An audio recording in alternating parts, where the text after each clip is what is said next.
Boa noite, meu nome é Wellington e estou na disciplina de dispositivos ópticos integrados e iremos falar um pouco sobre o artigo Optical Fibers, Nanowires and Microwires, a review de G. Brambilla. Em português o título seria Fibras ópticas, nanofios e microfios, uma revisão.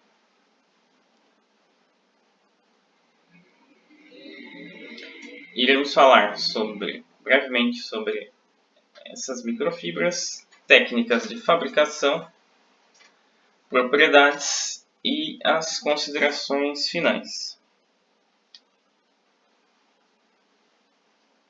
Bom, a introdução.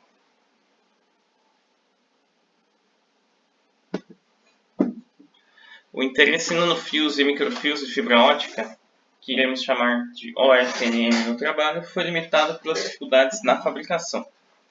Antes de 2013, esses nanofios amorfos foram fabricados por vários métodos. Podemos destacar ablação a laser, sol gel, evaporação térmica, deposição química de vapor, que é o CVD, o VLS, que é o vapor líquido sólido, com vários materiais, incluindo sílica, silício, boro, carboneto de boro e ferro. A maioria deles exibiam um perfil irregular ao longo de seu comprimento, que impediu seu uso em aplicações ópticas. Apenas 2 tentativas de fabricar fios de comprimento de onda inferior tiveram relativo sucesso. Em dezembro de 2003, um artigo da Nature apresentou o processo de 2 etapas para fabricar sílica de baixa perda. Esse procedimento procedeu em envolver um cone de fibra óptica com micrométrico diâmetro em torno de uma ponta de safira aquecida e puxando em um nanofio. Apesar de ter um resultado mínimo extremamente satisfatório, foi bom o suficiente para iniciar as pesquisas sobre uma ampla gama de dispositivos para uso de comunicações ópticas, sensoriamento, lasers, biologia e química. As vantagens dessas fibras podemos destacar como grandes campos evanescentes para raios pequenos, uma considerável fração da potência que se pode propagar no campo fora do limite físico. Essa propriedade é extremamente útil para a fabricação de sensores microfluídicos e ressonadores de alto Q, que podem ser facilmente fabricados enrolando o OFNM. Grandes campos evanescentes também podem ser explorados para facilitar o lançamento de luz em micro-ressonadores de alto Q. Confinamento forte. Quando um OFNM tem um diâmetro comparável à metade do comprimento de onda da luz transmitido nele, o feixe de propagação está confinado a seu diâmetro mínimo de cintura, permitindo a observação de efeitos não lineares espetaculares, como geração supercontínua e comutação óptica não linear. Também temos a questão da configurabilidade. Eles são fabricados adiabaticamente ao esticar fibras ópticas e preservam as dimensões originais da fibra em suas extremidades de entrada e saída, permitindo uma fácil emenda com outros fios de fibras padrões, permitindo interconexão.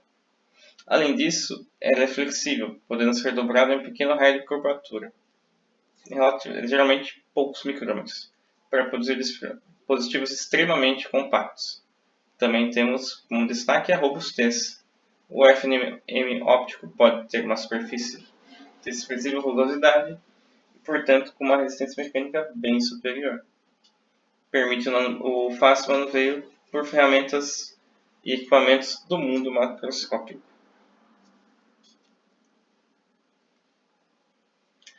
Dentre os processos de fabricação se destacam 4. São o Self-Modulated Taper Drawing, ou desenho cônico automodulado,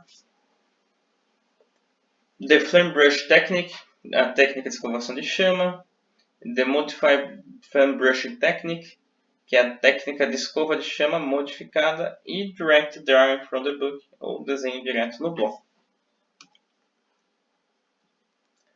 Primeiramente, o Self-Modulated Taper Drawing é um processo em 2 etapas. Primeiro, a fibra óptica é funilada para um diâmetro de vários micrômetros, usando a técnica de escova de chama convencional, ou Flame Brushing Technique, que iremos falar a seguir. Então, a peça é dividida em 2 metades e um pigtail de fibra é enrolado em uma pequena haste de safira quente, puxada para mais um diâmetro de submicro. A ponta da safira é aquecida com uma chama à distância da fibra, e assim ele confina o calor a um pequeno volume e ajuda a estabilizar a distribuição da temperatura. Essa metodologia tem um procedimento de fabricação complexo e uma perda relativamente alta, se comparado com as outras. Ele tem a grande vantagem de fornecer pequenos diâmetros. Ele pode fabricar em 10 nanômetros de raio ou 20 nanômetros de diâmetro, extremamente pequeno.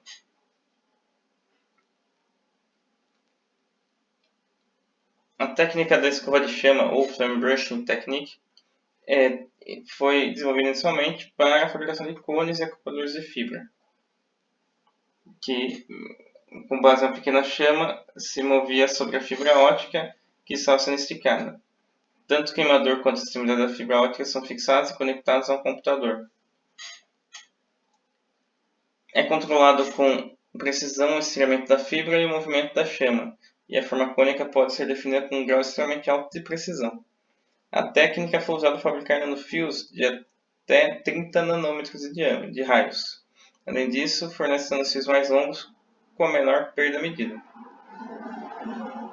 Por fim, a técnica de escovação oferece microfios e monofios com ambas as extremidades traçadas. Isso é extremamente importante para aplicativos onde a conectividade pode se tornar um problema. Aqui nessa imagem temos o esquemático de como é realizado esse processo da Flame Brush Technique. Aqui, como podem ver, a fibra é esticada, tem a conicidade e a chama que está modulando esse fio. E o computador controla essa chama nas 3 direções.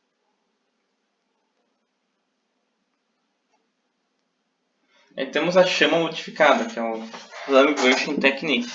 Se assemelha muito com a anterior. A exceção é só o tipo de fonte de calor, que pode ser ali tanto um microaquecedor ou um tubo capilar de safira. O microaquecedor é geralmente um elemento resistivo, cuja temperatura é definida a corrente nível. Se um feixe tubo de safira ou laser de CO2 for usado, a temperatura é controlada mudando o grau de foco do feixe de laser no tubo de safira. A técnica adiciona flexibilidade ao escovamento da chama, alterando a temperatura de processamento. Essa técnica pode ser usada para fabricar microfios, nanofios e uma ampla gama de fibras de baixa temperatura de amolecimento. Se usada em fibra óptica de sílica, essa técnica irá fabricar nanofios com teor de hidróxido extremamente baixo, um teor de OH extremamente baixo, mais de 3 ordens de magnitude de vapor, menor do que para aqueles fabricados pela chama convencional, que tem vapor d'água como combustão subproduto. E temos, por fim, o Direct Drive for Debug, que é usado quando você não tem os fios padronizados, você já está fazendo o fio da forma que você precisa. Se o material não estiver disponível na forma de fibra, ele é feito direto da massa que seria feita essa fibra. Nesse processo, um pequeno bastão de safira aquecido, então colocado em contato com a fibra ou vidro a granel, que então sofre um amolecimento localizado. Se essa fibra for imediatamente movida, um filamento de fibra ele vai ir junto com o diâmetro micrométrico, submicrométrico, que é formado. Essa técnica é extremamente flexível e não requer equipamentos caros, mas a uniformidade do diâmetro do nanofio são bem difíceis de controlar. Ele está saindo puxado do fio, né? Ele tem uma variação. Essa técnica tem sido usada com sucesso para fabricar microfios e nanofios de telúrio e fibras de fosfato e de polímeros. Aí temos as suas propriedades. Temos a perda de propagação, a mechanical strength seria a força mecânica, o modo de propagação, o modo de confinamento, campo evanescente, a não linearidade e a dispersão.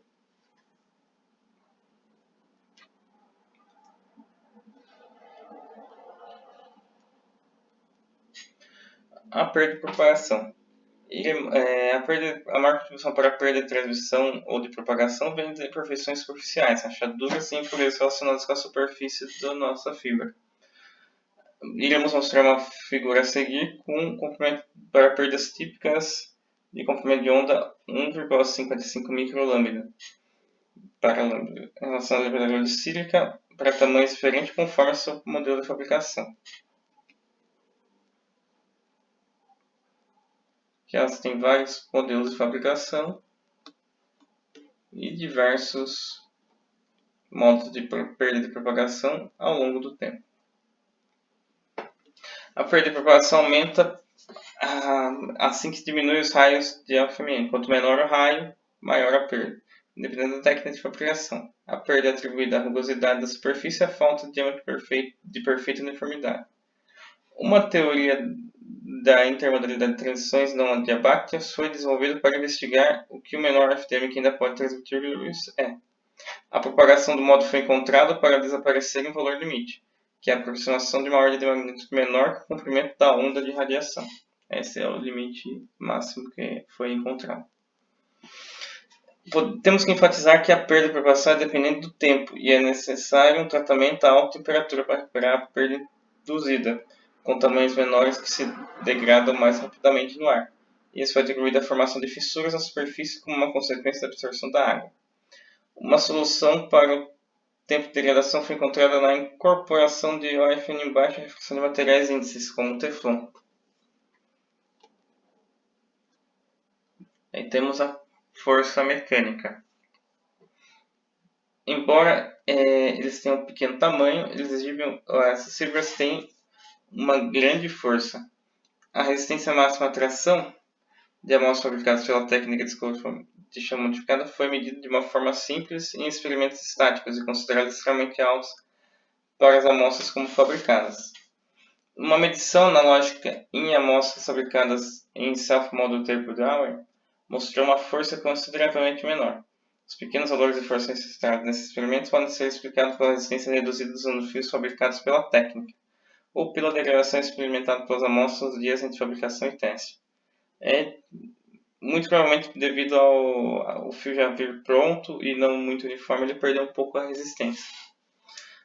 O módulo de Young medido por vários naноfios de raio F, os valores variaram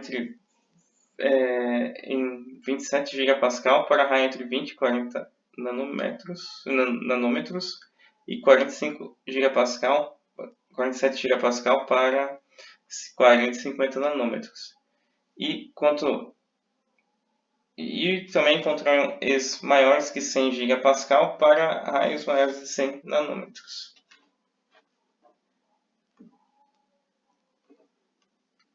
Aqui tem um quadro com diversos materiais e relativo ao seu raio e a força de propagação. A sua resistência mecânica.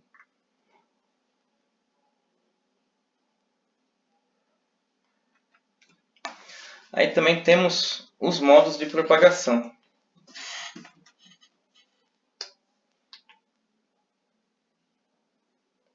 Por causa da grande diferença do índice de refração na interface entre o vidro e o ar, as aproximações utilizadas na derivação dos módulos linearmente polarizados em fibras ópticas não se aplicam, e a solução exata da equação de Maxwell para os módulos HE e H da equação de alto valor, onde J é a função de Bessel, da ordem de V de primeiro tipo, K é a função de Bessel modificada na ordem de V segundo tipo N e Cloud são índices de refração de Cloud e meio circundante. Toda essa formulação matemática acabei não colocando aqui na apresentação, mas os parâmetros de U e W definidos pela função constante da propagação da luz do vácuo, e, que é K0, e na UFM, que é o beta, se dão conforme aqui embaixo. U igual a R sobre raiz de K0 N menos o beta ao quadrado, e W igual a R raiz de beta ao quadrado menos K0 N ao quadrado. E ao relacionar com V, o modo de propagação vai ser U ao quadrado mais V ao quadrado, que é igual a 2π sobre lambda RNA, onde RNA são um raio do OFNM, seu numérico e o comprimento de onda de propagação na radiação, respectivamente. Considerando as fibras ópticas, o OFNM experimenta um modo único guiando para V menor que 2,405. Em contraste com fibras ópticas, eles não têm modos degenerados para V maior do que 2,405. E no modo de confinamento, para diminuir o V e, em consequência, os raios, o modo torna-se cada vez menos vinculado. Depois de experimentar o máximo confinamento para V2, o tamanho do ponto de feixe W, definido como raio onde a intensidade normalizada caiu para 1 e 2, se expande até se tornar ondas de magnitudes menores do que R para V menor que 0,6. Embora essa cintura mínima do feixe ocorra em V para 2, uma vez que V é proporcional à abertura numérica, diferentes materiais terão um mínimo de ômega em diferentes R's. O modo confinamento apertado implica que o FN pode ser dobrado em pequenos raios de curvatura ρ sem qualquer perda de curvatura significativas. Microbobinas com ρ menor que 100 microns foram relatadas na literatura. Em contraste, em pequenos raios, a curva alfa começa a ser um problema. Na verdade, a curva tem um alfa exponencial. A dependência da razão ρe e raio de V1 aumentar consideravelmente para diminuir o R é esse alfa bend de U ao quadrado 2VK exponencial com todos esses fatores. Em materiais de alto índice de refração, R menor pode ser alcançado para a mesma dimensão Fn por causa do modo confinamento. Aí temos também, finalmente, o campo evanescente, ou evanescent field. Para V menor que 2, o modo é fracamente ligado ao FNM. A maior parte do poder se propaga no campo evanescente. A fração de potência de propagação dentro do FNM pode ser obtida a partir do componente de Poynting, na propagação em direção S. Aqui a gente já colocou a fórmula diretamente, que tem dependências de integrais, e essa fórmula pode ser melhor vista no artigo também, em detalhe. Uma vez que o modo de confinamento é dependente tanto da ONFM, índice de refração, e o raio, OFNM, é conveniente para considerar a dependência de V como mostra a dependência de NV para N igual a 0,6. Significa que 94% da energia está se propagando para fora do limite físico OFNM, no campo evanescente. A extensão do campo evanescente depende da proporção lambda-raio entre o comprimento da onda da propagação da radiação FN e o raio FNM. Para essa proporção A10, a intensidade do campo evanescente diminui para 1/10 de seu máximo valor em uma distância 2 ordens de magnitude maior que R. A magnitude do campo evanescente aumenta para aumentar essa relação lambda-R e N-sur, índice de refração no meio circundando o OFNM. Esse efeito pode ser explorado para a realização de sensores e ressonadores de QI alto.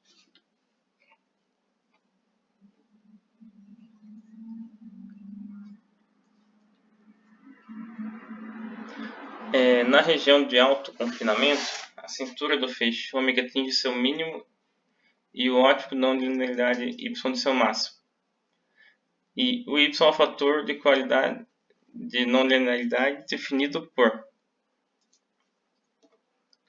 y igual a 2π sobre lambda n2 AF, onde n2 e AF são um material de índice de não linearidade de refração e área efetiva do feixe, respectivamente. Na tabela aqui abaixo, para lambda igual a 1,55, temos os valores de não linearidade, que é esse índice y. Aqui está errado para não linearidade.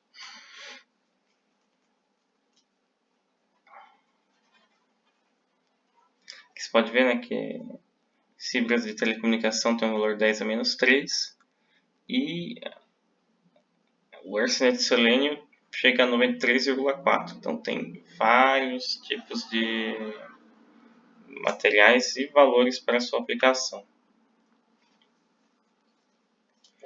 E enquanto o padrão de fibras monomodo de telecomunicação tem o Y, como eu já falei, a sílica tem valores 70 vezes maior. Quando os OFN são fabricados com materiais altamente não lineares, como chumbo, silicato de isótopo e vidro calcogênito, Y pode ser até 5 vezes a ordem de magnitude maior do que o SMF. Alternativamente, também alto Y pode ser alcançado em OFN líquido, também chamado de fibras ópticas de núcleo líquido. Y maior do que 3W e M-1 foi previsto para um capilar de vidro preenchido com altamente não linear líquidos como disulfeto de carbono e tolueno. Essas fibras altamente não lineares têm uma grande janela de transparência que se expande na faixa infravermelha de comprimentos de onda. Assim, eles podem ser explorados para a geração de supercontínua em espectros regiões onde a sílica não é transparente. E, por último, das propriedades, nós temos a dispersão. Além das não linearidades, o FNI tem um potencial notável para adaptar propriedades de dispersão em um valor específico. Na verdade, esses materiais eles podem brincar bastante com as propriedades para a melhor aplicação. A dispersão cromática de um modo de um guia de ondas pode ser representada como a soma de duas contribuições diferentes, material e projeto de guia de ondas. Em OFNIM, o último é dominante e Deschamps pode ser descrito como. Aqui mais uma vez temos o artigo com as fórmulas completas, mas aqui eu coloquei já as fórmulas finais. E aqui está a fórmula com todas as suas variáveis, onde V é o número definido pela equação e B é a constante de propagação normalizada. E para diminuir, o ZDR se move para comprimentos de onda mais curtos. A curva de dispersão se torna mais íngreme e a extensão da região de dispersão anômala diminui. Ao controlar o tamanho do FNM, é possível adaptar seus recursos de dispersão e mover o ZWD para comprimentos de onda mais curtos. A gente consegue controlar essa dispersão. O segundo ZWD também muda para comprimentos de onda mais curtos e para pequenos diâmetros do FNM, e começa a ter efeito significativo nos efeitos não lineares, em particular na geração de supercontínuos. Além disso, essa fração considerável do módulo pode se propagar fora do limite físico. Suas propriedades de dispersão podem ser modificadas mudando o meio circundante, usando líquidos transparentes. Deschamps foi modificado para exibir pequenas variações de valores próximos de zero em toda a região da dispersão anômala. Camadas de espessura nanométrica de materiais de alto índice de refração, como cloreto de chumbo e óxido de UTI, acabei esquecendo o componente. Ele na verdade é um óxido de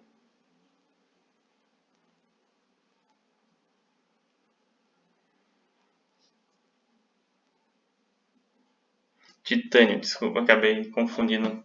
É o óxido de titânio. Foram investigadas para índice de camada crescentes.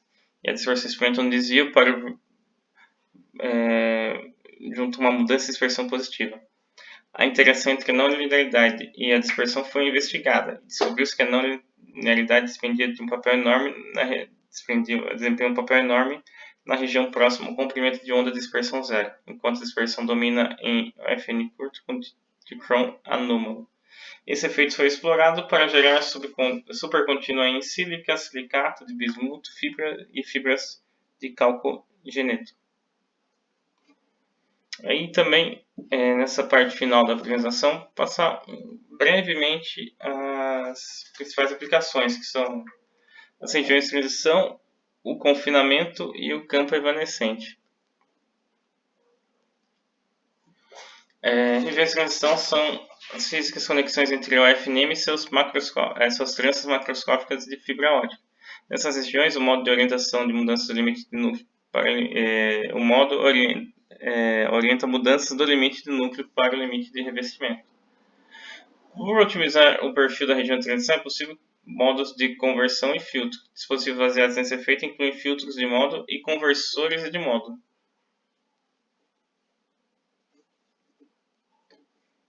Aí também temos o confinamento. E nessas fibras, o confinamento é limitado por difração. Assim, o feixe que se propaga nele experimenta o confinamento final sem as perdas de acoplamento de entrada e saída observadas em fibras microestruturadas de núcleo pequeno de dimensões mínimas de núcleos semelhantes. O autoconfinamento aumenta a não linearidade do guia de onda Y e permite a observação imediata de efeitos não lineares como a geração de supercontínuo, terceira geração de harmônico, luz lenta e rápida e biestabilidade.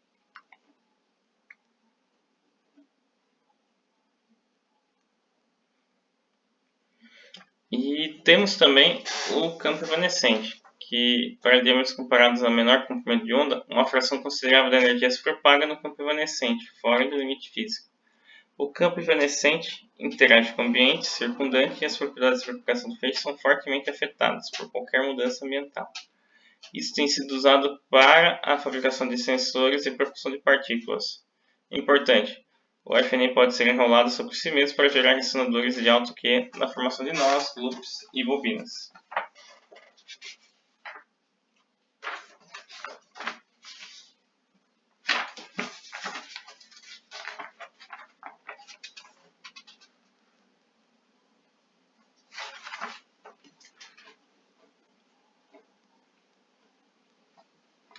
Bom, e indo para as considerações finais,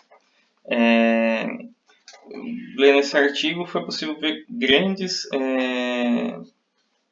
aplicações, pelo menos em estudo inicialmente, dessas técnicas de nanofios e microfios de fibra ótica.